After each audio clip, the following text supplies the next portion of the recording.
It's an honor for me to come here today and to address the Polish Senate. I'm the president of an environmental group in the United States that for many years has fought the methods of pork production that have been inaugurated and initiated and developed by Smithfield Foods in the United States. 20 years ago, Smithfield Foods came into one of the poorest states in the United States, North Carolina. And they were invited to the state by the Senate of that state.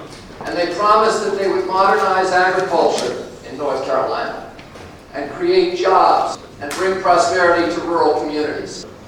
And the state Senate changed many of the laws in the state to make it much easier for Smithfield to come into North Carolina. They gave subsidies to this new means of pork production, and they made it very, very difficult, if not impossible, for individuals who were injured by the pollution from those companies to ever sue Smithfield and get reimbursed. And this Senate remains under the control of Smithfield Foods. And in fact, there's one senator, and she's not from my party, but from the party that opposes the Democratic Party of the United States, who spoke out against Smithfield Foods and the pork industry.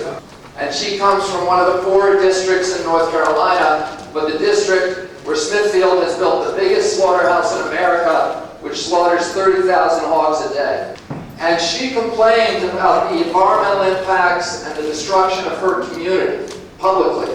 And the pork industry went into her district and spent $10,000 a week for 2 years trying to destroy her reputation. As a result, she lost her election. And a message was sent to all the senators in North Carolina that if you speak out against this industry or this company, we will punish you. Nevertheless, the State Senate of North Carolina has now banned the construction of any of these new Smithfield facilities in their state. There's now a moratorium on the construction of hog lagoons in the state of North Carolina. So here is a company that is coming to Poland and promising to modernize agriculture in Poland with a system that has been banned in the place where it was invented. 20 years ago, there were 27,500 independent hog farmers in the state of North Carolina. Today, there are none left. They've been completely replaced by 2,200 hog factories, 1,600 of them either owned or operated by Smithfield Foods. And Smithfield controls 85% of the hog production in the state. And every factory that's built gets rid of 10 traditional family farmers and replaces those jobs with 2 or 3 minimum wage jobs to workers who work in the plants. And Mr. Smith may correct me if I'm wrong, but I believe that Smithfield has something like a 300% turnover rate in some of its plants. That means that workers who work in the plant don't stay there very long. 300% turnover year by year.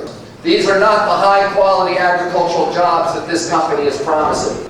We produced in our country more pigs in 1918 than we do today.